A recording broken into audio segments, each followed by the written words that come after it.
Google Meet. Pronto, gravando.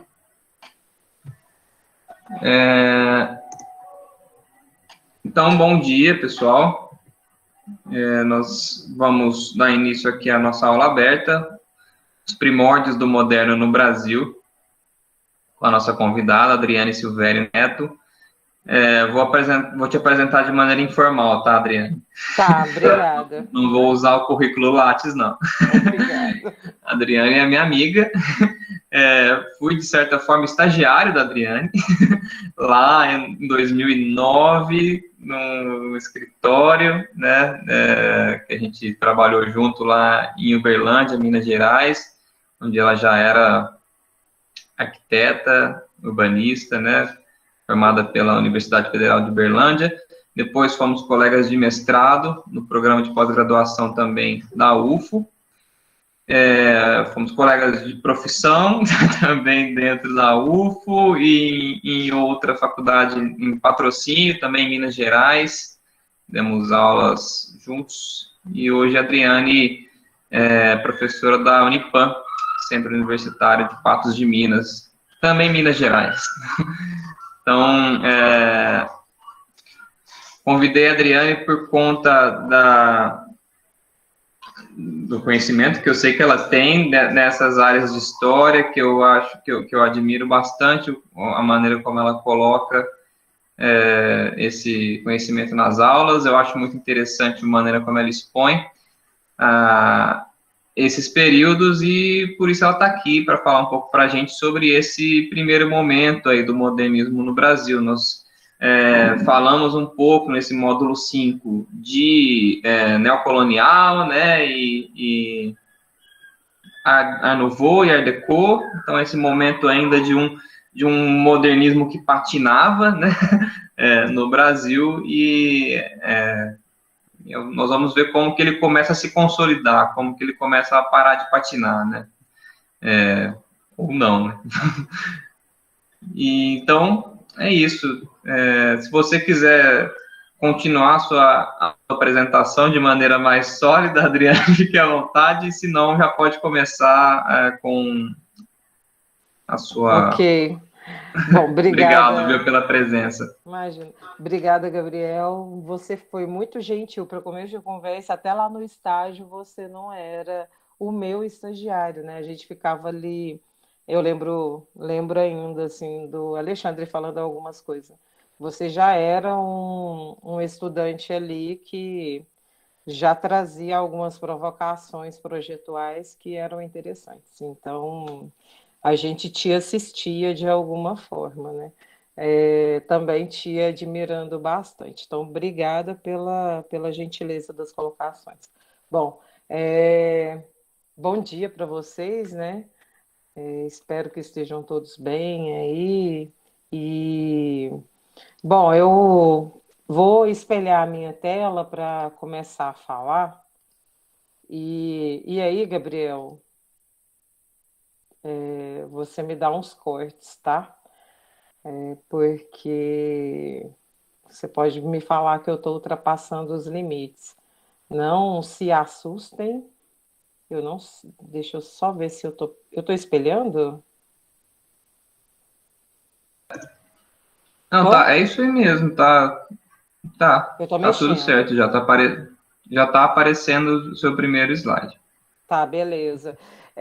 Adriane, só rapidamente, a gente vai, a aula, o horário comum da aula é até ao 12:30, então vou te dar um toque quando estiver chegando perto, para a gente também ter um tempinho para perguntas do Tá, pessoal, beleza. tá bom? Ótimo. Então, Eu beleza. peguei, meu slide não tem 200 slides, tá? Mas tem quase. E eu sei que eu não vou dar conta de falar tudo, mas eu deixei do jeito que estava, comecei a tirar algumas coisas e não consegui tirar tanto. Então eu sei que eu não vou conseguir dizer tudo, por isso que eu estou te falando, Gabriel. Pode me dar o corte, tá? Vou até colocar aqui no meu computador para eu ver as mensagens, meu telefone, para eu ver as mensagens de vocês. Vou entrar 2 vezes aqui, me aceita, tá, Gabriel?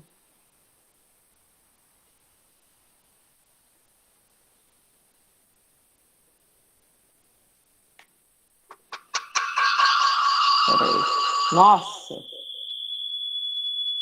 como que... Ah, tá, já sei.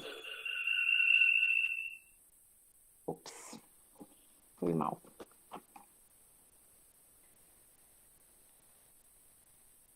Bom, o Gabriel me mandou, inclusive, a aula dele, né, sobre o neocolonial, e foi bom, Gabriel, porque aí deu para ver que, que você fez uma abordagem bem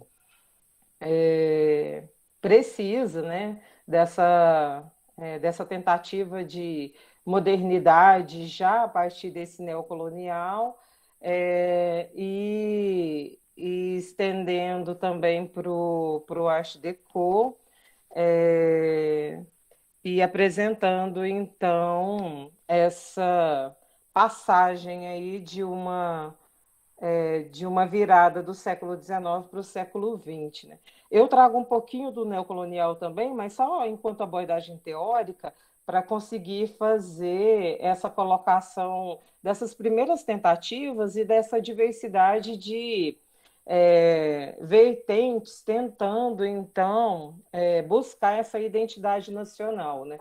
Mas eu não pretendo focar, não sei se eu queria fazer outras adições aqui, não especificamente sobre a arquitetura brasileira, mas também sobre algumas manifestações artísticas, como é o caso dos integrantes é, dos artistas que na verdade, começam a também buscar essa identidade nacional através da pintura, escultura, literatura e outros segmentos artísticos, e que são os responsáveis, inclusive, pela promoção da Semana de Arte 22, que acaba não tendo uma participação tão expressiva da arquitetura, mas nem por isso esse evento deixa de ser importante para a gente, porque ali é mais uma vez uma consolidação de que esse movimento moderno ainda não estava patinando, colocar como o Gabriel colocou, né? Ainda estava patinando no Brasil. Né? Então, ali fica um pouco mais latente, né? Que é necessário uma reunião, um debate, né? Uma formulação de ideias. Então,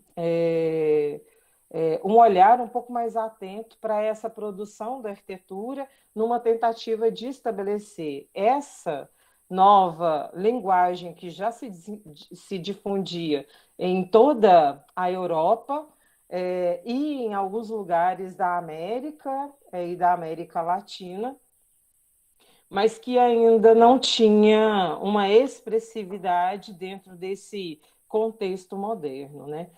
Então, por isso que eu estou tentando trazer a aula pensando nessa busca por uma identidade nacional. Essa identidade nacional, ela começa, na verdade, no século XIX, já ali no momento da proclamação da República, a gente já tem alguns teóricos que vão em outros segmentos que não sejam especificamente o da arquitetura, mas que vão entender que não existe um repertório, né?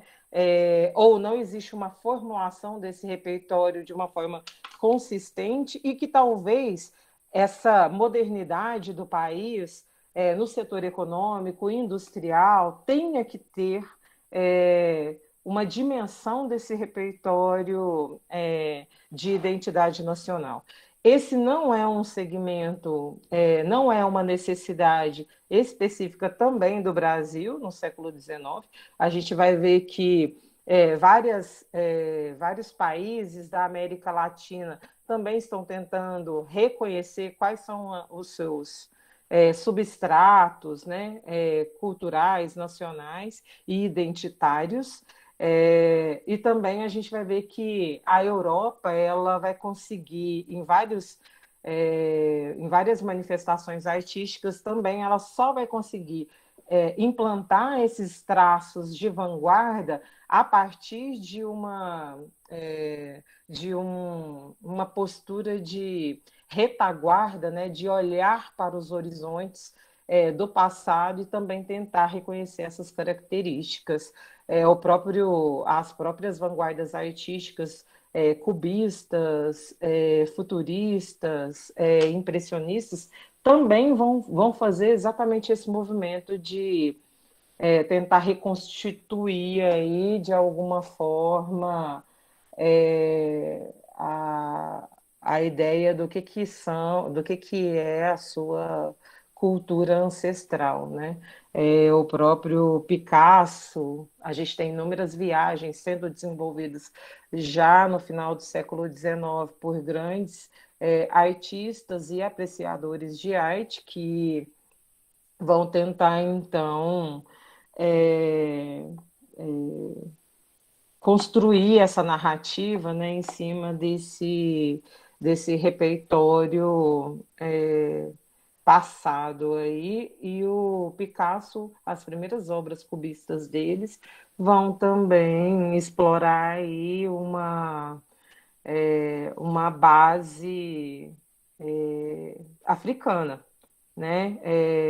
Que de certa forma tem traços dentro da história também europeia.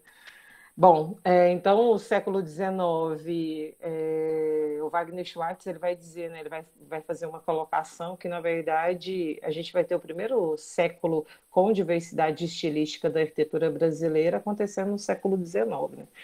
O século XIX ele vai ter uma mudança eu vou falar governança, né, mas de gestão, né? Então a gente sai do modo colônia para um império com a chegada da família real portuguesa no Brasil, né? Uma chegada à força.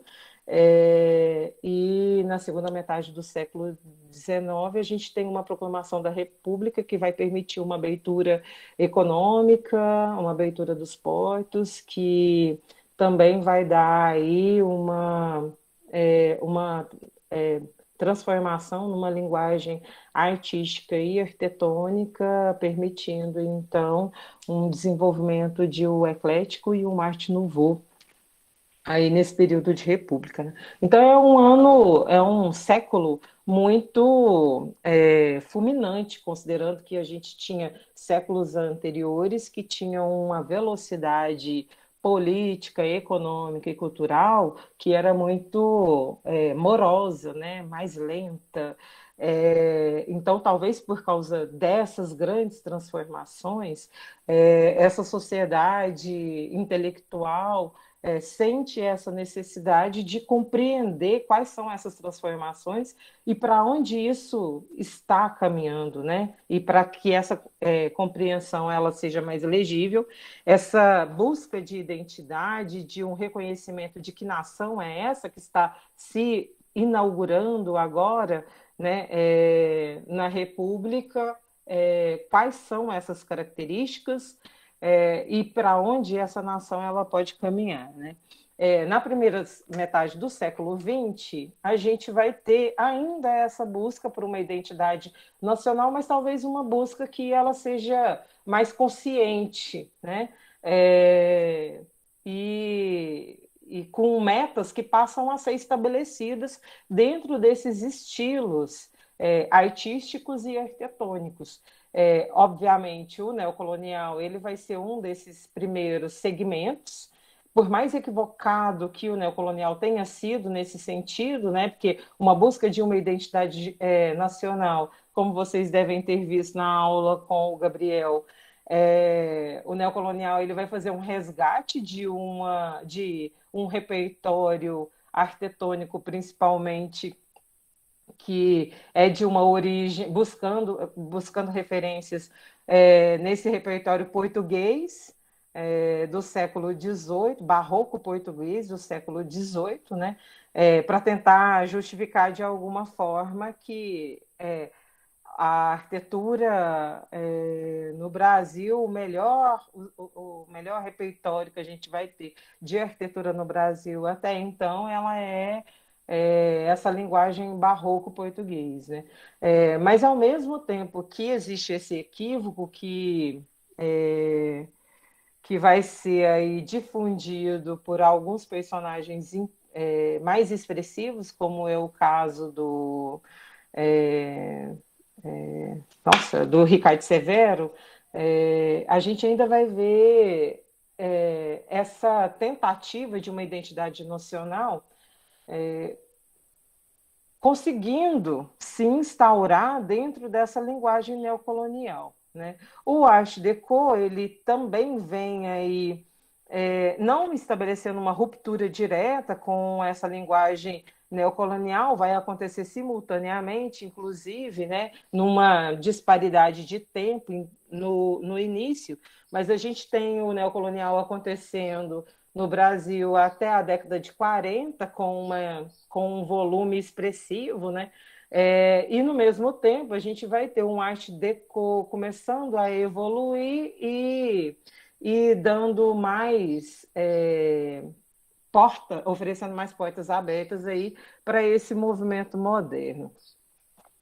Bom, então falando só um pouquinho do neocolonial, já entendi que vocês tiveram uma abordagem que foi bem legal, né? A gente tem alguns segmentos em busca dessa modernidade, desse estilo arquitetônico brasileiro, personagens, né, agentes importantes, a Escola Nacional de Belas Artes, que começa a entender que um século depois da sua instauração no Rio de Janeiro, através da missão artística francesa, que chega alguns anos após a vinda dessa família real, e o objetivo da escola, então, é consolidar, né, essa cultura, essa difusão de uma arte, tanto do ponto de vista da pintura, da escultura, mas também da arquitetura, numa linguagem neoclássica.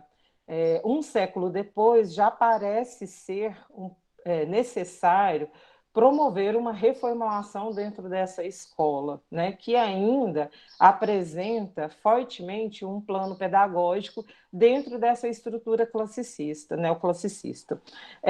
O Ricardo Severo é um dos agentes português, né, de nacionalidade portuguesa, que se instala também no Brasil e acaba fazendo parceria com um arquiteto importante, que é o Ramos de Azevedo, acaba ganhando também muita visibilidade, participando de um evento onde ele vai promover aí esse discurso de que a origem dessa identidade brasileira ela está então nessa raiz da arquitetura barroco portuguesa, né? E o José Mariano Filho, que na verdade que acaba facilitando, talvez não de forma tão consciente, amistosa, né, mas acaba se tornando um dos grandes mentores do Lúcio Costa e que acaba facilitando a entrada do Lúcio Costa na direção da Escola Nacional de Belas Artes em função, então, dessa breve passagem do Lúcio Costa na Escola Nacional de Belas Artes, acaba dando um golpe ideológico, praticamente assim, nessa escola e implantando o movimento moderno dentro da estrutura pedagógica da Escola Nacional de forma praticamente irreversível, ainda que a sua permanência não tenha sido possível por um grande período de tempo na direção dessa escola, né? O neocolonial ele vai se desenvolver então em períodos tardios, né? em determinados campos desse país, né? Então ele começa em São Paulo, principalmente sendo patrocinado pela produção cafeeira paulista, que também será responsável pelo patrocínio do movimento artístico moderno no país, né? Então, inicialmente em São Paulo, em 2010, década de 20 no Rio de Janeiro e 30 para o interior do país, 30, 40, 50 para o interior do país, né? Para o Brasil Central especificamente. Bom, então, tá ainda no mesmo slide? Não, não, tá tudo certo. A gente tá vendo agora o Ricardo Severo. Ah, tá. Nossa, o meu tá lá na primeira página. Eu tentei colocar aqui para ver se, enfim, internet. Bom, o Ricardo Severo, então, é esse personagem, né, que estabelecendo essa parceria aí com o Ramos de Azevedo, vai desenvolver inúmeras arquiteturas na capital paulista, que, aliás, importante falar, né? O Rio de Janeiro é a capital nesse momento ainda. São Paulo era uma cidade até meados do século XIX, era uma vila, um pouco mais do que um povoado, né? Então, uma cidade ainda com um desenvolvimento muito lento dentro de uma ideia que a gente tem hoje de uma megalópole, né? São Paulo, em meados do século XIX, era praticamente um vilarejo, e vai conseguir a sua ascensão demográfica, de extensão, política e econômica na virada do século XIX para o século XX. E é exatamente nesse momento que a gente vai ter ali alguns bairros importantes e avenidas, né, ganhando aí essas arquiteturas que vão se caracterizar com esse melhor, com esse estilo neocolonial, que são esses palacetes atendendo essas famílias de cafeeiros. Bom, em São Paulo, então, o neocolonial nasceu oficialmente em 1916, ano que o arquiteto e exilado português Ricardo Severo pronunciou na Conferência da Sociedade de Cultura Artística um discurso que estimulava a adoção de velhos estilos práticos, estilos pátrios que tiveram seu ponto alto no barroco do século XVIII, época das casas e solares mais expressivos portugueses e brasileiros, né?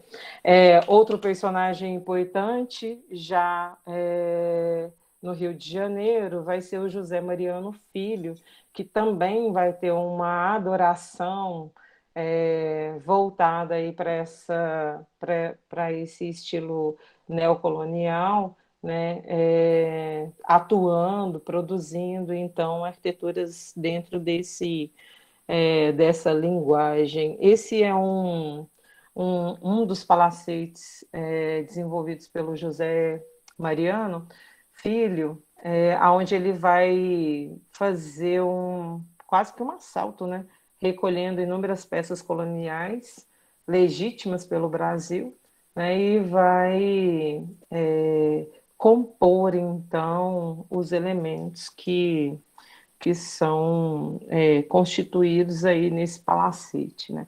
Então, esse neocolonial, ele acaba colocando também, sendo colocado aí de maneiras diferentes entre São Paulo e Rio de Janeiro, mas a gente vai ter uma maior ênfase com certeza em São Paulo, né?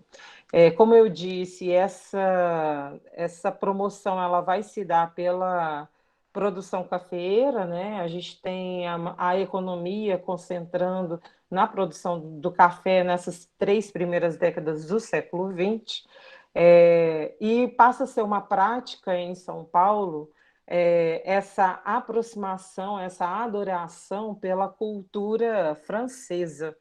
é, que vai se estender aí, provavelmente, com muita ênfase até meados da década de 50, principalmente em São Paulo, né? Então, a gente tem também essas famílias enviando seus filhos para estudarem na Europa, fazendo essas viagens, né, culturais, se não estudando, mas fazendo viagens culturais e também patrocinando inúmeros concursos, principalmente da escola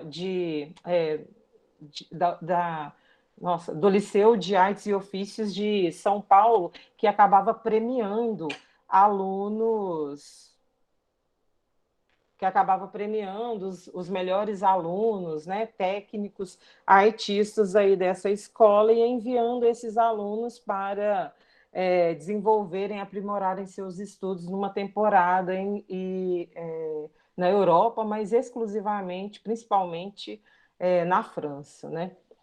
Então, em São Paulo, a influência se fez notar no final do século XIX e começo do século XX, no auge do desenvolvimento da riqueza do café, quando a alta burguesia procurava reproduzir os hábitos e os costumes franceses. Bom, esses filhos de cafeeiros ou estudantes, né, sendo patrocinados aí por essas famílias cafeeiras paulistas, muitos deles regressam então para o Brasil e acabam também compreendendo, dentro dessas linguagens de vanguardas europeias, que o Brasil também, a cultura, a arte brasileira, ela também precisa fazer esse resgate de uma identidade nacional local, né? Montam-se, então, integrantes desses artistas, acabam montando esse movimento para o Brasil, para promover esses debates e essas reflexões sobre o desenvolvimento de uma possível arte moderna, então, no país. Bom, a partir daí, então, inúmeras ações começam a ser implantadas, né, por esses artistas, viagens de reconhecimento, né, territorial, de cultura e arte também passam a ser desenvolvidos por grupos desses artistas que tentam fazer esse levantamento de não só de técnicas e repertórios pictóricos e esculturais, mas também tentando de alguma forma capturar quais são aquelas cenas, quais são aquelas características dessas vilas e povoados do interior do país, né? Então essa é uma das pinturas do José Rodrigues, que vai tentar, de certa forma, contar essa narrativa, né, do desenvolvimento dessas vilas através dessa pintura, apresentando características dessa arquitetura, né? Um outro grupo de artistas que acaba sendo promovendo na verdade, não é uma específica, são várias viagens, né? Mas um roteiro que fica conhecido como Viagem da Descoberta do Brasil, que vai ser coordenado, né? Promovido principalmente pelo Mário de Andrade, que convida também a Tarsila, o Oswald de Andrade e o Blaise Sendras, né, para participar dessa viagem de descoberta, visitando principalmente Minas Gerais e as cidades históricas, né? E isso vai afetar, de certa forma, a, a produção artística, não só desses artistas, né, e escritores, mas também de outros artistas que acabam estabelecendo contato com a Tarsila, com o Mário, com o Oswald, e por diante. A partir dessa viagem, o Mário de Andrade começa a atuar ativamente numa tentativa de tentar implantar algum serviço, alguma instituição que promova aí essa organização e defesa do patrimônio artístico no Brasil, né? Então ele não está olhando apenas para a produção artística pura, né? Pintura e escultura, mas está falando de um acervo muito mais ampliado, que ainda não encontrava nenhuma forma de defensamento oficial no país, né? E o Mário de Andrade consegue conversar politicamente, articular, né, inúmeros diálogos políticos e consegue implantar, então, esses primeiros departamentos que, num primeiro momento, ainda tem muita dificuldade para a atuação, mas que ele entende que é importante, inclusive, para propor novas ações aí futuras modernistas, né? Entre essas intenções dos departamentos patrimoniais, né, o objetivo e também do grupo Pau Brasil, o objetivo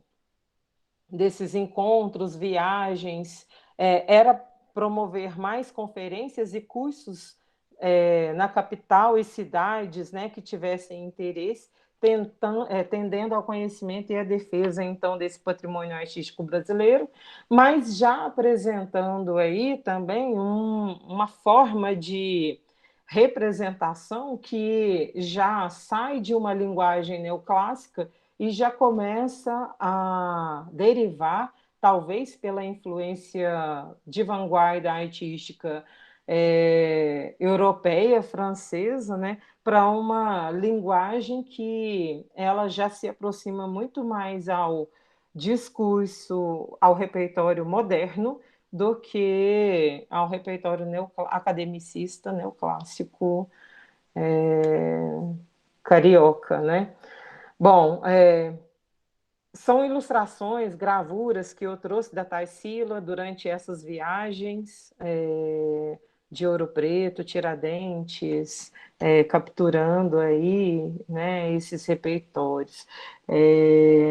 Esse outro artista, Alfredo Norfini, representando Diamantina, né, e acabando dando também mais possibilidade aí para que outros artistas tivessem o contato com esses com esse repertório. Escrevi o em errado aqui, foi mal, tá? Depois dessas primeiras viagens, outras excursões foram também incentivadas e promovidas, né? Essa é uma das aquarelas da Tarsila do Amaral também, de Ouro Preto, e outras viagens foram promovidas aí para Minas, Bahia, Marajó e, e assim. Bom, o Mário de Andrade ele faz uma viagem individual que ele vai e vai acabar lançando um livro que chama o Turista Aprendiz. E nesse livro ele faz um resgate, principalmente das técnicas construtivas de todos os lugares por onde ele passa. É uma viagem de um ano, né? Então ele relata fatos, diálogos, acontecimentos, mas ele também registra a arquitetura, esses elementos escultóricos, e tenta representar, fazer quase que um dossiê, né, de representação de todos esses elementos que ele acha que é importante e que, de alguma forma, também vai colaborar aí para essa para essa nossa linguagem moderna e identitária brasileira que se desenvolve a partir da reformulação desse plano pedagógico do Lúcio Costa. Então, acho que são dois personagens que são muito importantes para promover esse ponto de virada, né, do movimento moderno no Brasil, que é o Mário de Andrade e o Lúcio Costa. Bom, em 1922, em São Paulo, esse grupo, né, esses integrantes do movimento Pau Brasil, vão conseguir promover essa semana de arte moderna, que eles vão chamar de arte moderna, né? E o objetivo era trazer para dentro desse evento representações, né, manifestações modernas de todos os segmentos possíveis, né? Então, pintura, escultura, dança, música, todos os segmentos que fossem possíveis apresentar nesse momento. E aí eles saem, né? Existe uma comitiva que fica responsável por sair buscando, né, quais são essas representações. E um dos segmentos que eles vão ter mais dificuldade para conseguir apresentar, né, participação moderna vai ser a arquitetura, né? Que eles acabam conseguindo como representação moderna esboços de dois arquitetos, né? Nunca soube pronunciar, tá? Então me desculpem a pronúncia aí. Antônio Garcia Moya e o George Prinzrenbel. É isso, Gabriel? Já ouviu? Não sei pronunciar também, não. Tá. Eu coloquei Mas aqui. eu acho que é isso. Eu coloquei aqui, a reação do público foi de escândalo, né? Mas o desafio estava perpetrado, que é uma fala do Segawa no livro do Segawa, falando sobre a Semana de Arte Moderna.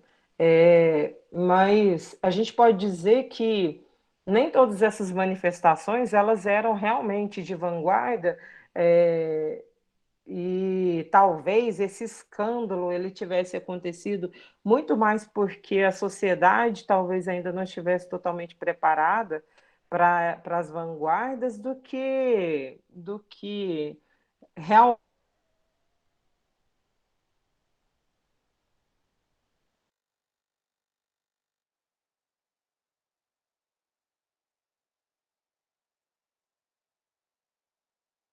Vila Lobos, dos artistas que vai apresentar, que vai participar das apresentações, né? Ele apresenta uma peça que ela é, inclusive, nacionalista no primeiro momento. Então, o Vila Lobos jovem, depois ele vai produzir algumas peças muito mais de vanguarda do que a apresentada na semana de 1922, mas as pessoas elas ficam horrorizadas porque ele faz essa apresentação usando uma sandália, tipo uma sandália franciscana, né? Então, a semana ela é importante porque ela rompe, né, ela instaura aí, como o Segal fala, ela perpetra, né, a vanguarda, mas ainda é uma vanguarda tímida nesse primeiro momento, né? Tímido, inclusive, para Tarsila do Amaral, e que também se horroriza com algumas questões, né, colocada por outros artistas. Bom, nem é nesse momento a Tarsila a artista de vanguarda moderna mais atacada, né, por essa vanguarda. E sim a Anita Malfatti, que vai ter algumas situações que a colocará numa condição de constrangimento, né? A própria passagem do Monteiro Lobato, atacando a arte da Tarsila do Amaral e, de certa forma, denegrindo, depreciando esses Da fragmentos de Anitta, uma. né? Isso, da Anitta Malfatti, exatamente. Depreciando aí essa vanguarda que está mais expressivo na Anitta do que na Tarsila do Amaral, né? A Tarsila ela atinge esse auge moderno ao qual ela é tão conhecida alguns anos depois, né? Eu pessoalmente não gosto das primeiras obras dela, né? Porque talvez não, eu fico esperando que elas sejam totalmente modernas e elas não são de fato. Bom, esse é um dos croquis, um dos desenhos, né, dos esboços. A gente então vai ser considerado moderno, vai ser escolhido, inclusive, né, para ser apresentado dentro da Semana de Arte de 22, porque traz uma redução ornamental, né, uma tentativa de uma composição formal que é mais volumétrico, ortogonal, mas ainda assim a gente vê esses baixos relevos, né, ou alto relevos, numa linguagem que não faz parte exatamente nem do repertório eclético brasileiro, né, não faz parte do repertório neocolonial, então talvez esse tenha sido um dos motivos pelo qual esses esboços, esse projeto acaba sendo selecionado, né? Porque ele não faz parte daquelas categorias que já estavam vigentes ou ainda estavam vigentes naquele momento, né? Mas não necessariamente isso representaria o movimento moderno daqui por diante, né? E o Antônio Garcia Moya vai se apropriar aqui de uma linguagem arquitetônica que tem uma aproximação asteca, mas também mediterrânea.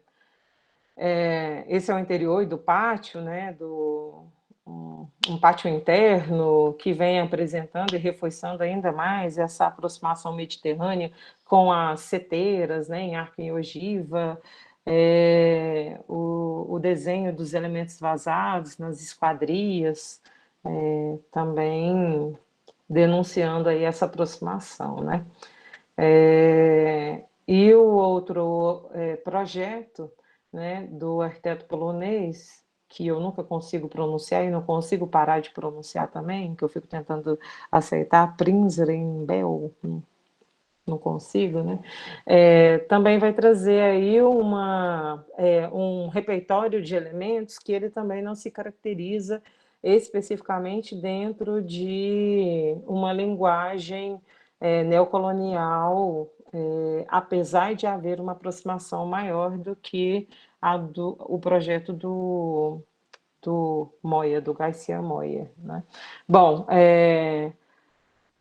a semana de 22 ela acontece, né? Então ela abre aí uma sequela, né? Dentro dessa nossa atuação de uma produção arquitetônica que tivesse uma identidade nacional, mas que também tivesse aí já apontamentos para uma postura, um posicionamento moderno, né? Mas talvez aonde a gente vai ter esse desenvolvimento do movimento moderno sendo cunhado, né? Vai acontecer principalmente pela atuação do Lúcio Costa, do Gregory Vaishavich, que chega no Brasil também em 1927, 28, e que consegue desenvolver arquiteturas dentro de uma linguagem mais próxima de uma arquitetura alemã, né? mais ao estilo da escola da Bauhaus, em São Paulo, e também a muito custo, né? E é o Lúcio Costa, junto com o Warchavchik, que na Escola Nacional de Belas Artes consegue, então, estabelecer pelo menos um plano pedagógico que vai colaborar, então, para a formação desses primeiros arquitetos modernos no país, né? O Lúcio Costa ele é convidado para promover uma reformulação que não era uma reformulação esperada pelo conselho, né, da diretoria da escola. Então a escola queria fazer uma reformulação mais moderada, e o Lúcio Costa entra como um eclético neocolonial na escola, mas ele é muito atento, erudito, e entende, já entendendo que grandes transformações dessa arquitetura ela não está acontecendo no país, e que talvez seja esse o momento de promover essa reformulação. Bom, como eu disse, agora mesmo, a diretoria da escola ela não aceita tranquilamente, passivamente, essas reformulações, e rapidamente o Lúcio Costa é retirado dessa direção. E ele já tinha chamado, né, então, o Warchavchik para ministrar disciplinas na escola, e os dois acabam, então, saindo dessa estrutura pedagógica e montando um escritório, uma parceria, onde eles vão desenvolver alguns projetos juntos, no Rio de Janeiro e, se não me engano, em São Paulo também. Bom, entre esses alunos dessa primeira reformulação pedagógica, a gente tem dois nomes que se tornam, então,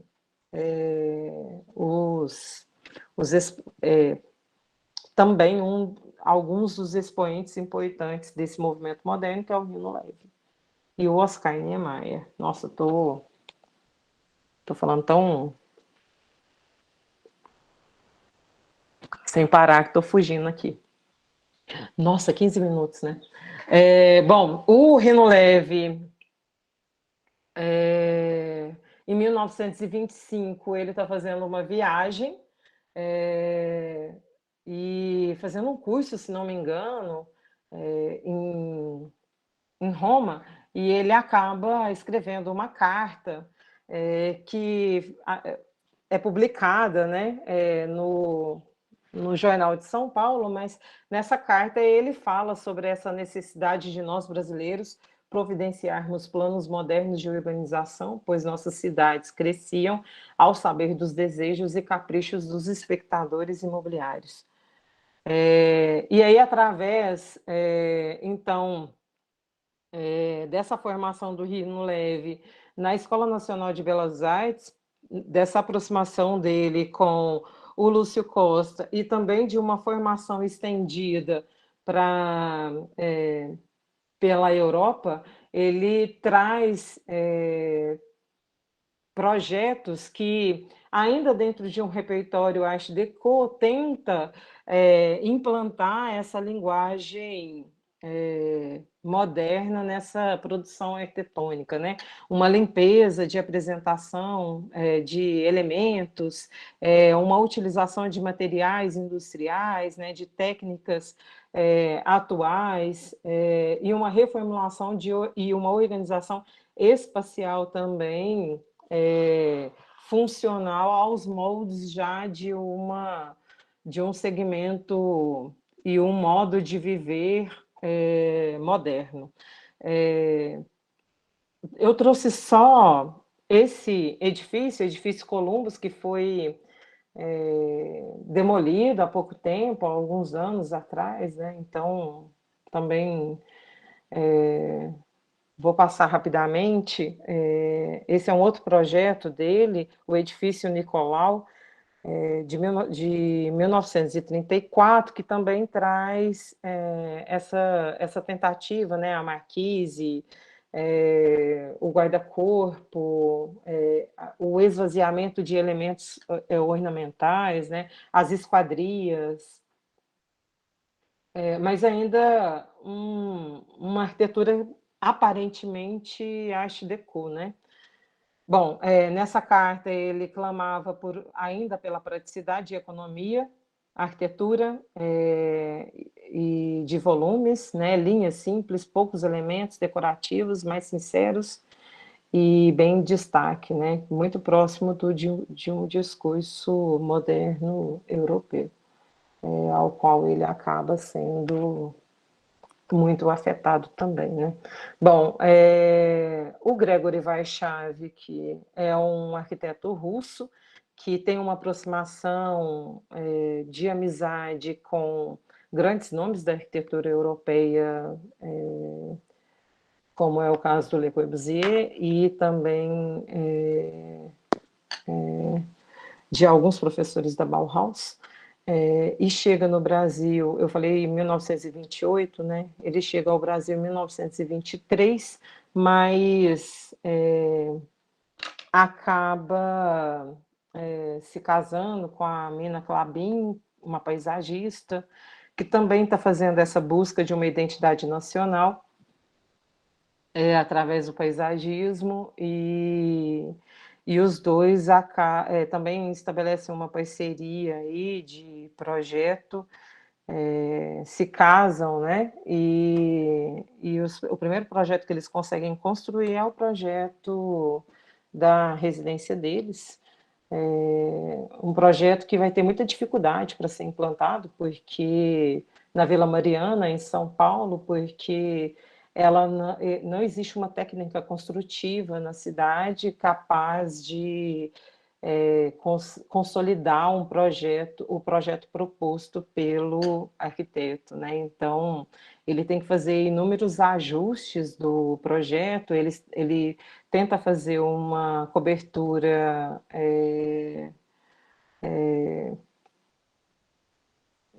plana, né, usando concreto, e acaba também não conseguindo, tem que adotar a cobertura de telhas tradicionais. Ele monta uma oficina, inclusive, de ferragem para conseguir desenvolver suas esquadrias. Mas é um projeto que vai ser simbólico, representativo, porque ele tenta aí apresentar volumetricamente, formalmente falando, e nos detalhes, na organização espacial também, essa limpeza, essa sinceridade que o Rino Leve apontava, né, solicitava para o país. E aí o paisagismo também seguindo os elementos de uma formalidade brasileira, né? Vou colocar assim. E algumas imagens do projeto. Esse é um outro projeto que fica não coloquei o nome da rua, mas é em São Paulo também na Vila Mariana. Né? Uma lateral do edifício e a fachada.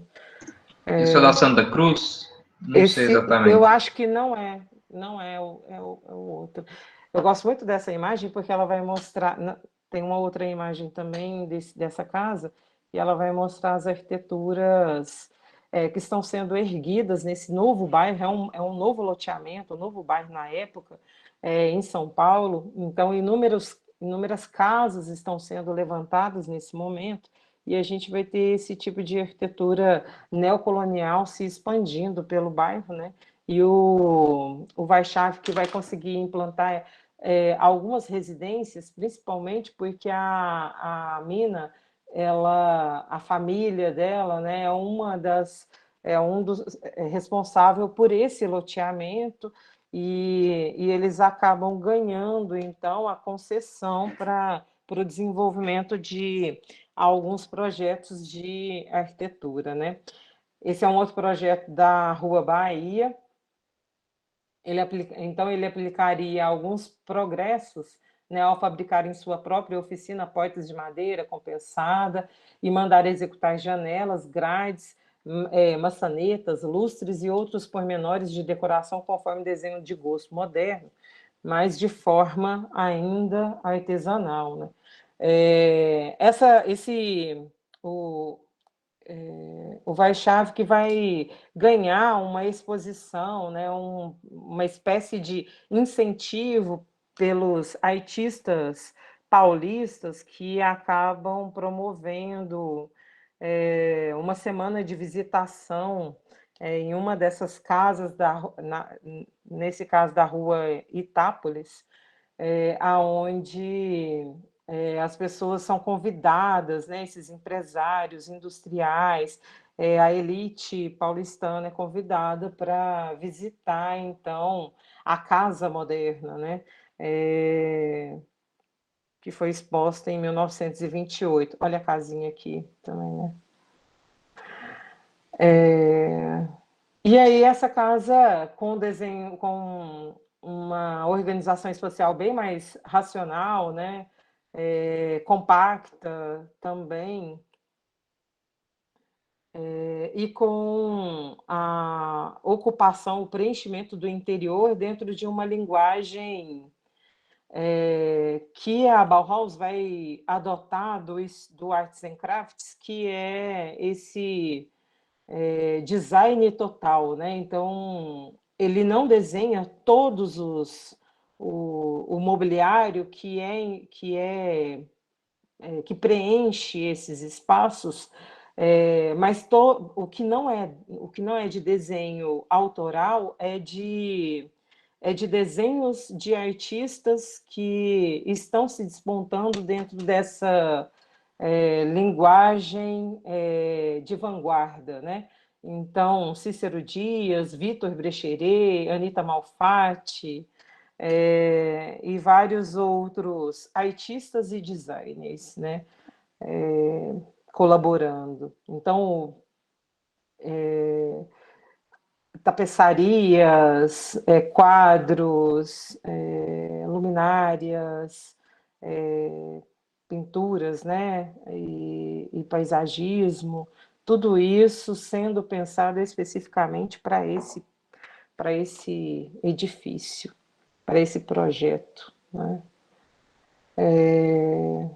E algumas imagens aqui. Eu vou acelerar um pouquinho, porque eu quero chegar aqui no Flávio de Carvalho. Eu sei que o Gabriel já apresentou o Flávio de Carvalho participando dos concursos de ideias, que são projetos lindíssimos, né? Os desenhos já são maravilhosos, os projetos ainda dentro de uma linguagem neocolonial, mas o Flávio de Carvalho ele tem uma produção arquitetônica que ela não é tão extensa, eu não entendo como extensa, entendo que é uma produção mais pontual, mas, de qualquer forma, ele consegue fazer um panorama que sai desse neocolonial e vai para um auge moderno que, que é muito legível também dentro dessa produção arquitetônica dele, né? Esse é um dos projetos mais expressivos, que a casa dele é a sede da fazenda, e ele vai trabalhar com esse monolito, né? Uma espécie de um paralelepípedo com lados, com a base alargada e com essa marquise, né, volumetricamente falando, numa fachada frontal, o que a gente vê, na verdade, é esse grande pergolado, que é meio marquise, pergolado, né, um trellis, uma estrutura em concreto vazada que vai permitir aí o suporte para essa vegetação, mas também para redes e para um espaço de contemplação do, do jardim aí, da fazenda, né? Com, com esse, na verdade, o volume do edifício não é especificamente só esse monolito, a gente tem dois outros volumes, né? Um volume em U que vai acontecer atrás, mas que acaba sendo oculto por essa grande por esse grande pergolado que se estende nas laterais do edifício, né? E aí o monolito também vai ter como ornamento apenas essa grande porta, né, de pé direito duplo, com uma esquadria super limpa também, metálica e vidro, super limpa, que tem essa janela, tem essa cortina com essas fitas coloridas e que permite fazer esse jogo de entrada de luz, né, e movimento de sombras no interior dessa grande sala, né, desse espaço. Então, algumas imagens do volume em U, né, atrás desse monolito, onde os outros ambientes se desenvolvem privados e serviços do projeto. Mas talvez os dois grandes elementos mais, para mim, né, pelo menos, mais bonitos e expressivos desse edifício está no, no paralelepípedo e nessa imensa marquise que tem um caráter quase que, para mim, ele é o grande ornamento do edifício, né? E o outro projeto que eu queria mostrar do Flávio de Carvalho é esse New Look Verão que ele vai desenvolver. Para mim é o mais legal de todos os projetos dele, com certeza, né? Aonde ele vai fazer uma crítica a influência paulistana, principalmente da Belle Époque francesa, né, que acaba absorvendo quase que sem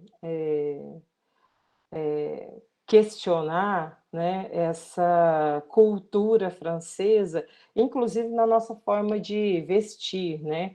Na virada, então, o interior dessas casas abarrotadas de veludos, né, de drapeados, franjas, e as roupas que essa sociedade elitista utilizava eram ternos com várias camadas de tecidos pesados, grossos, né, que servem como proteção, principalmente para as baixas temperaturas europeias, né, e que não condiz com a nossa realidade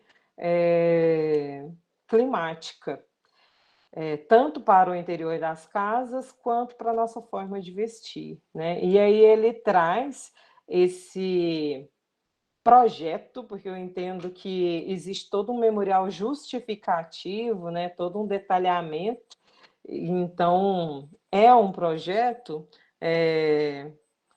onde ele vai defender cada uma das escolhas de cada uma prega, abertura, altura, né? Então ele vai falar, a sensação de calor funciona como bomba, né? Que é tipo um balonê, né? As pregas duplas, né? Que vai fazer um efeito que na moda a gente conhece como balonê, né? Criando esses colchões meio que infláveis, né? Onde esse ar pode trocar ali, né? E é muito legal, ó. Estilo adequado a gordos e magros tendem a evitar guerras, né? Por último, sandálias, né?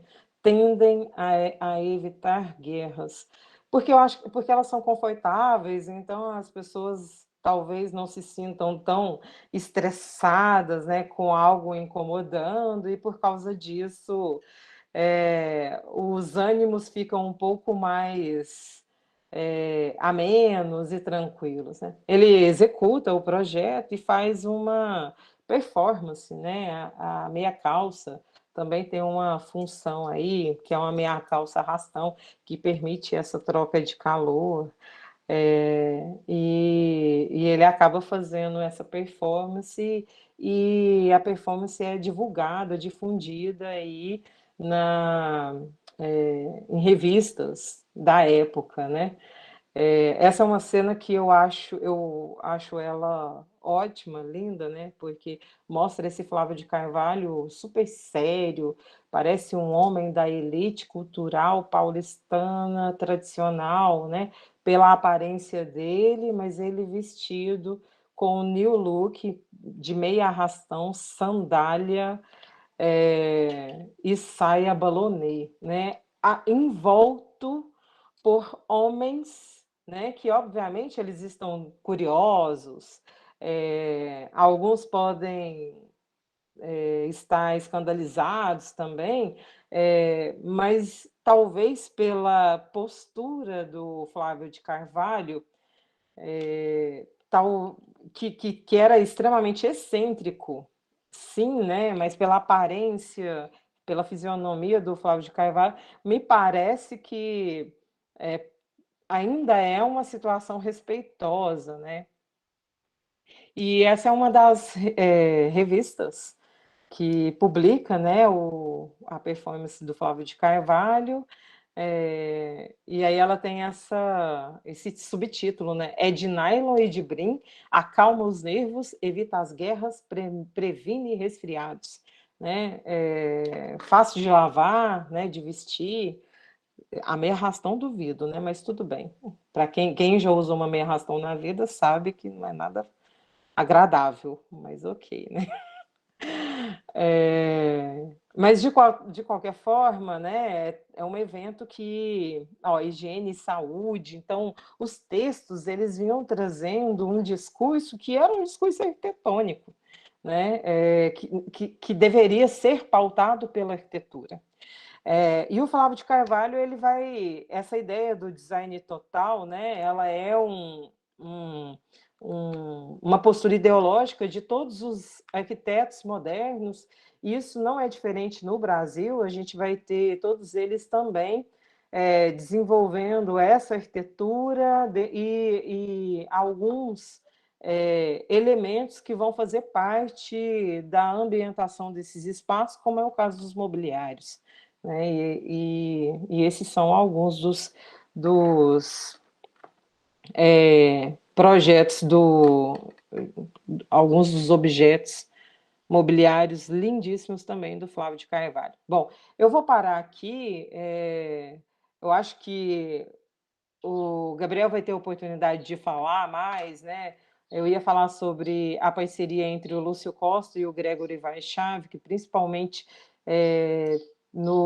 na Vila Operária da Gamboa, que é um projeto que hoje está super destruído, mas que é um projeto que traz, de certa forma, também esse repertório moderno, simples, e aplicável numa tentativa de uma popularização dessa arquitetura, né, entendendo que essa racionalidade, essa simplicidade seria possível gerar uma economia de recursos numa produção dessa arquitetura, e que poderia e seria possível também uma aplicação disso para a produção de uma arquitetura voltada para uma classe operária, né? Mas acho que o Gabriel vai ter oportunidade de mostrar isso em outros momentos. Livros de história da arquitetura também falam sobre isso. Então, acho que o mais legal que eu queria chegar era no Flávio de Carvalho, de fato,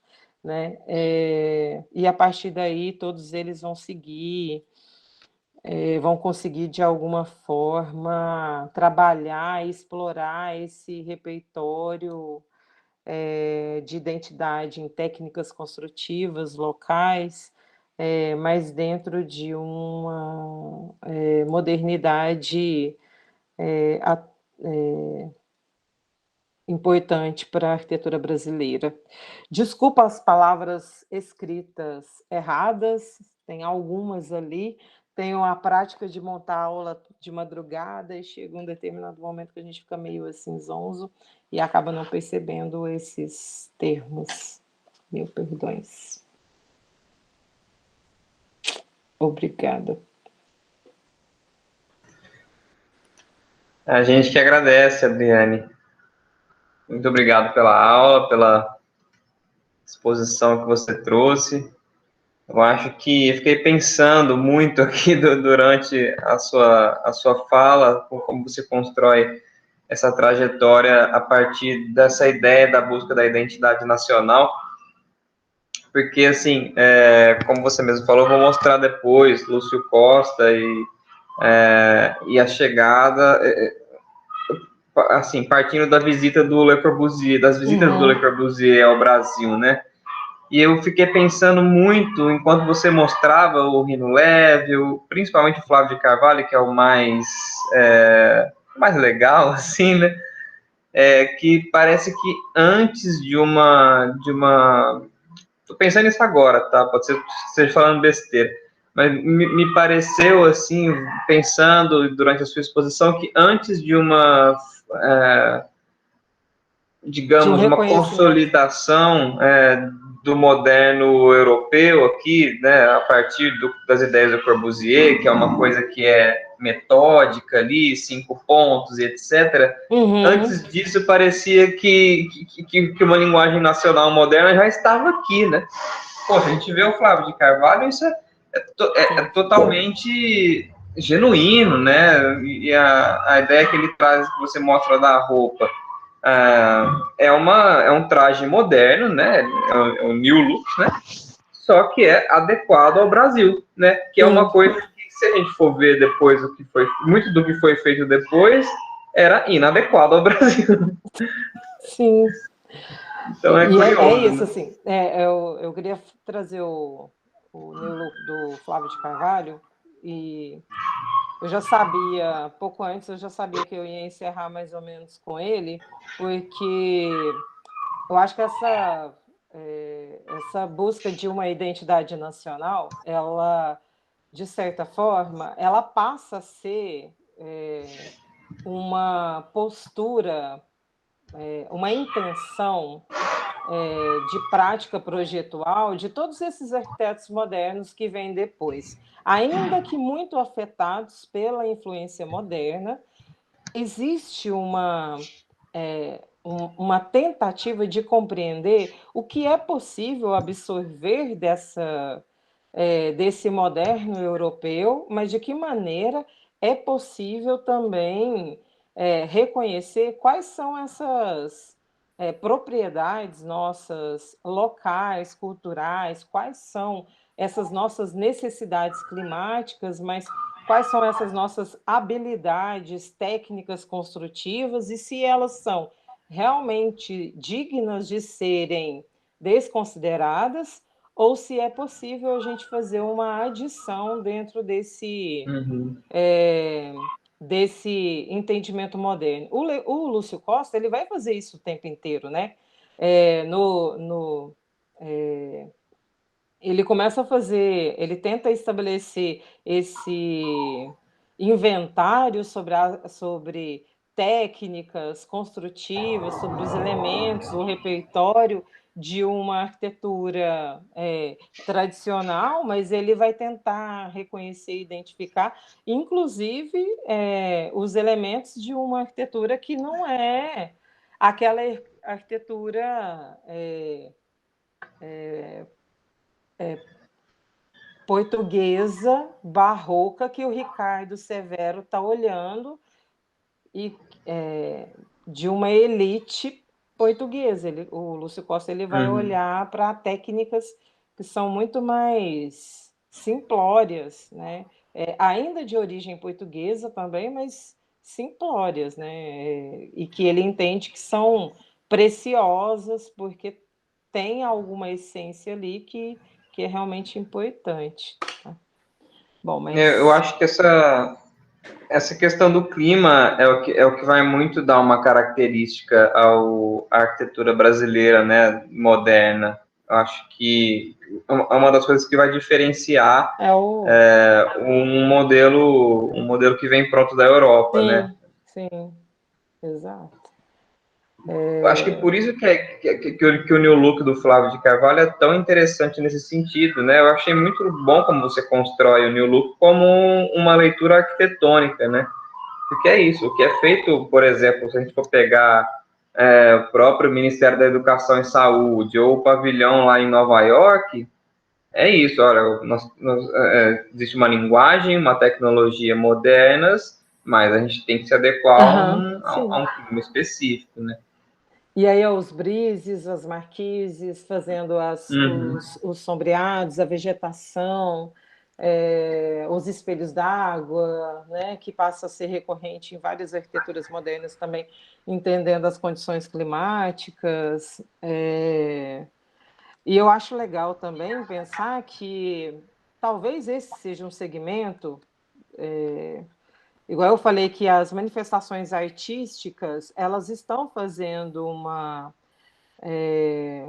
retomada de um repertório tradicional, né? Isso vai acontecer. Eu citei o caso do cubismo com o Picasso, Braque, que eu entendo que existe essa postura de uma retaguarda artística, cultural, né? Mas eu entendo que isso acontece mais dentro das manifestações artísticas na Europa do que na própria arquitetura. A arquitetura, seguindo Le Corbusier e a Bauhaus, a arquitetura moderna, ela de certa forma, ela tenta construir todo um novo repertório, né? Então, um novo dicionário de elementos arquitetônicos e, em função dessa mudança de repertório, a Bauhaus e o Le Corbusier, o que eles de certa forma não, o que eles fazem é eliminar o historicismo, né? Então é praticamente passar uma régua e estabelecer um passo completamente novo, uma ruptura.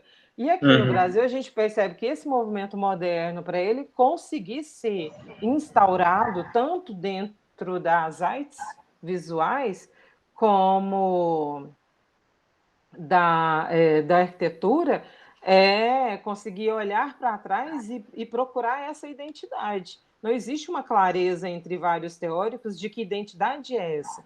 Não existe um reconhecimento. Então, aquelas viagens que o Mário de Andrade promove e que o próprio Lúcio Costa faz também, né? Ele faz não só o Lúcio Costa, ele vai fazer uma viagem que é super importante para ele, que é Diamantina e os povos das missões, também essas viagens constituem, né, colaboram para o entendimento do Lúcio Costa do que é moderno, do que é arquitetura moderna, né?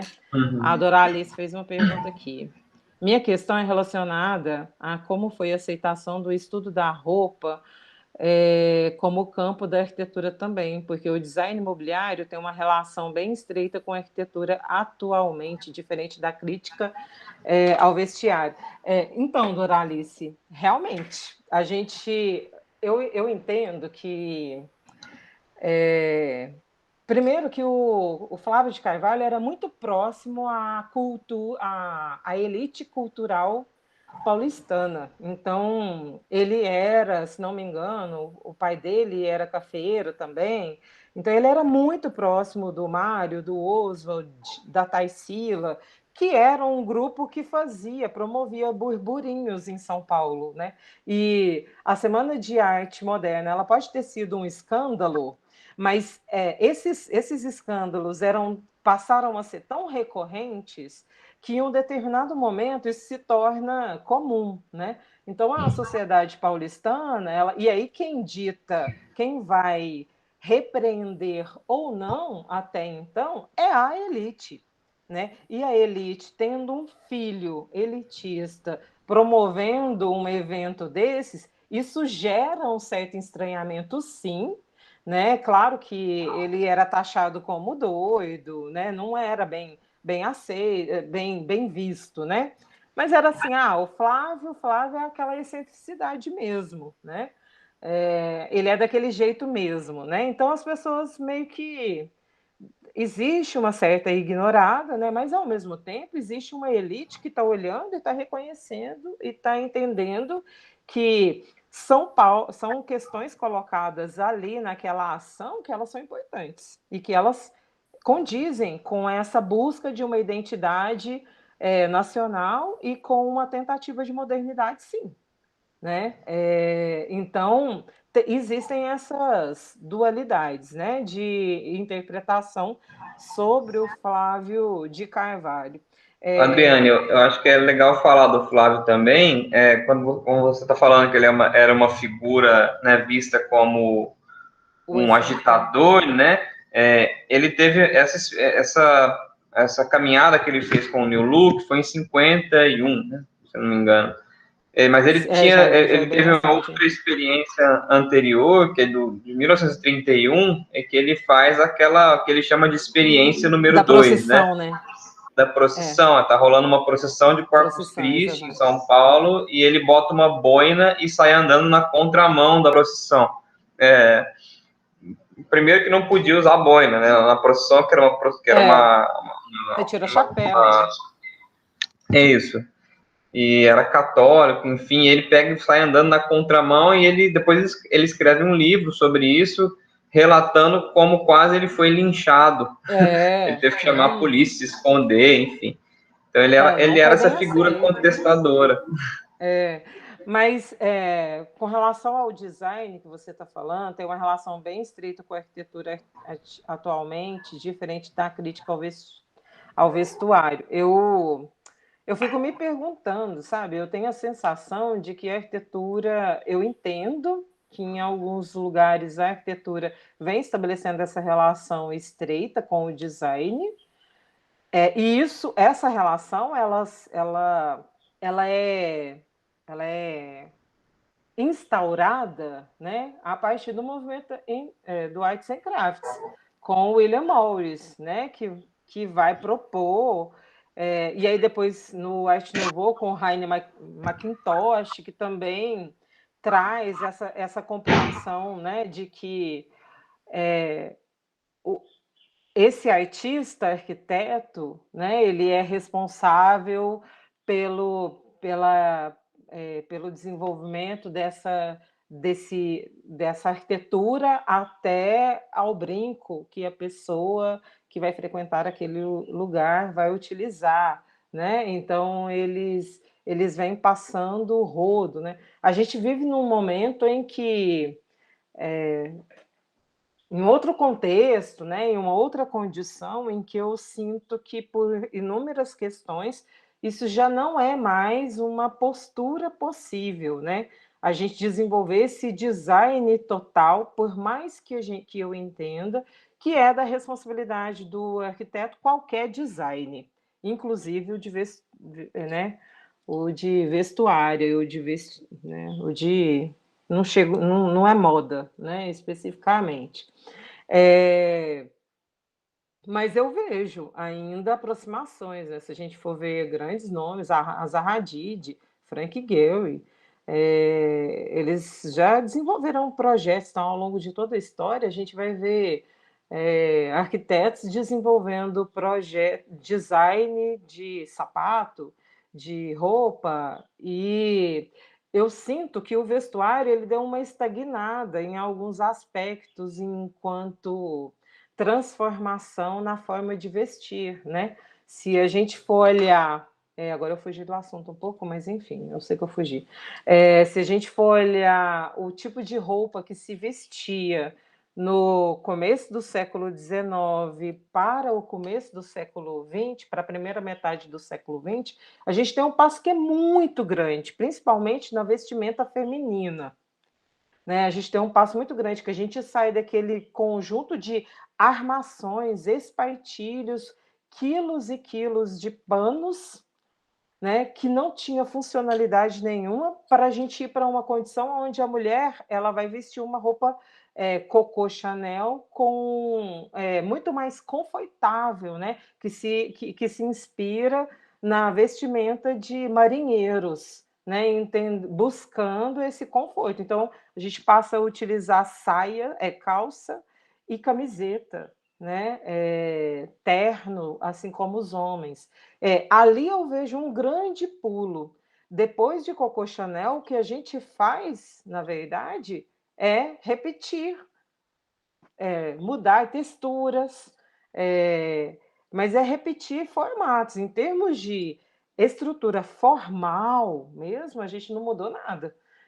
Praticamente, a gente continua usando calça e saia mais curta, saia mais longa, calça peitada, calça larga, camiseta comprida, larga, curta, é isso que a gente faz, né? Então a gente fica ali brincando, né, com tipologias que elas já foram estruturadas, né? Então existe um distanciamento, sim, desse vestuário com o design de uma forma geral, né? Assim, e tem um outro detalhe, né? O vestuário ele é o segmento mais comerciável, né? Então, talvez a arquitetura ela e o design de produto encontrem mais tempo para um desenvolvimento de uma ideia, talvez por não ser tão.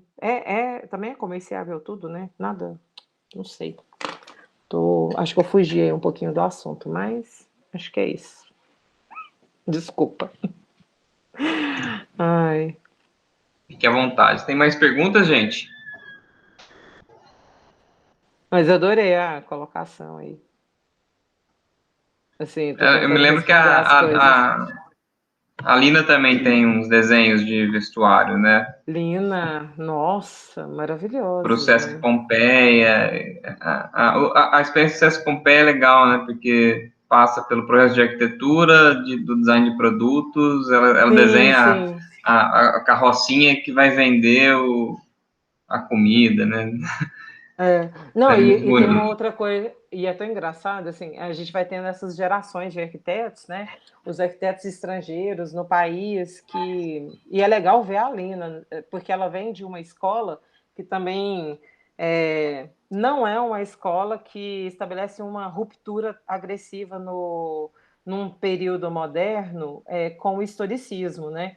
Com a história. Então, a Itália ela é um país que olha para o movimento moderno ainda durante, né, no auge desse moderno e reconhece que talvez essa ruptura ela não seja de fato tão inteligente, né? Então ela tenta estabelecer esse respeito também.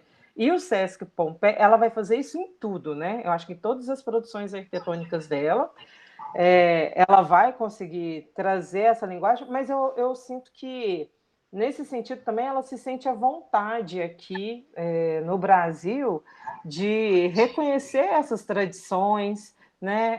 Essas tradições na técnica construtiva, na mão de obra, nos materiais, e ela se apropria disso eficientemente bem, né? Em todas as produções arquitetônicas que ela desenvolve, e até nas cadeiras, né, nos mobiliários que ela faz. Tem uma foto dela sentada na beira de uma estrada que ela pega três troncos, três paus, né, e constrói uma cadeira para se sentar ali, né, na estrada, que é lindo assim também. É olhar para o lugar, né, e reconhecer quais são as potencialidades que eu tenho aqui, o que eu posso fazer com isso daqui, né, e dentro de uma linguagem moderna. Então, é muito lindo, assim. É interessante. Eu também vejo a Lina como uma espécie de consolidação, assim, de todo esse Da processo que a gente começou a ver identidade. agora. E olha que ela não é brasileira. Então, Mas é é de muito uma louco. gentileza muito grande, né? Uhum. Eu vejo, eu vejo muita gentileza nisso daí, assim. É, o Lúcio Costa também, né?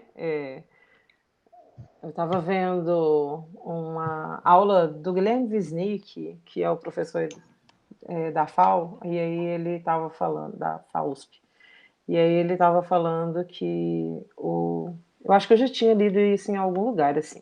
O Lúcio Costa, ele não é, ele nasce na França, filho de, acho que é um diplomata, e ele chega no Brasil com 17 anos. Ele vem visitar antes, mas ele fixa a residência aos 17 anos no Brasil, né? Aos 29 anos, ele já está assumindo a direção da Escola Nacional de Belas Artes. Assim. Ele é muito erudito, é, em função dessa carreira do pai, né? Então, que acaba dando a oportunidade para ele de aprender várias línguas e ter contato com várias culturas, mas ele chega também tentando reconhecer e identificar que país é esse, né? E quais são as características e propriedades essenciais, genuínas dessa arquitetura, assim, né? Porque a gente tem uma arquitetura portuguesa que ela é muito imposta, né, durante o período colonial, é, mas ele entende que existem variações dentro dessa arquitetura e ele quer saber quais são essas variações, né, quais são essas outras influências de matrizes africanas, inclusive, que são importantes e são adequadas também para o nosso país. E eu acho que ele vai fazer isso muito bem, e tanto na arquitetura quanto numa contribuição também teórica, né? Que acaba fazendo esses inventários todos, um levantamento de informações que são importantes. Então, um olhar de fora também, né, que é parecido com esse que a gente estava falando da Nina, que talvez seja interessante isso, que traz uma outra carga e traz consegue ver ter um panorama sem estar totalmente inserido nele, né, aí, e a partir daí dá soluções interessantes. Gente, nós estamos chegando aí no nosso horário. Se alguém tiver mais alguma colocação, alguma pergunta, senão nós vamos encaminhar para finalizar aqui, tá? Quantos alunos são? Mais ou menos? A turma são 8 ou 9 alunos. Essa é uma turma pequena. Nós temos aí um pessoal que abrimos a aula também por causa disso, né? Essa possibilidade de fazer esses cruzamentos com professores que pode dar uma outra visão para nós, e pensei, poxa, mas a turma é pequena, vamos abrir, né, para mais gente. Sim. Então temos algumas outras pessoas. Que legal. A Sara está dizendo que também não é da turma, foi ótimo acompanhar. Nós que agradecemos. Que ótimo. Obrigada a vocês por ouvirem. Eu não sou nenhuma pesquisadora nessa área, né, do movimento moderno, então eu tentei trazer uma percepção mais minha sobre essa história da arquitetura, né? E eu acho que o mais importante era eu gosto muito de história da arte também e gosto muito de pensar que é nosso papel, né, da escola de arquitetura trazer essa aproximação aí com as artes visuais e foi essa minha tentativa aqui também, né? Então, às vezes eu sinto que a gente fica um pouquinho com o olho fechado, né? Dentro de uma história da arquitetura que ela é muito complexa, que ela é muito difícil, né? Mas ela não é específica, né? Ela está tangenciando e ela está sendo influenciado, interferindo e afetando também esses outros segmentos culturais, esses contextos, né, temporais aí do seu desenvolvimento. Então, não foram colaborações muito profundas, tenho consciência disso, mas não sabia de que período era, que turma era, né? Então, espero ter colaborado de alguma forma. Foi ótimo, Adriane. Nós agradecemos muito sua participação, viu? E espere as próximas aí, que esperamos poder outras contribuições, outras parcerias, tá? Obrigado a todo mundo que assistiu, todo mundo que participou.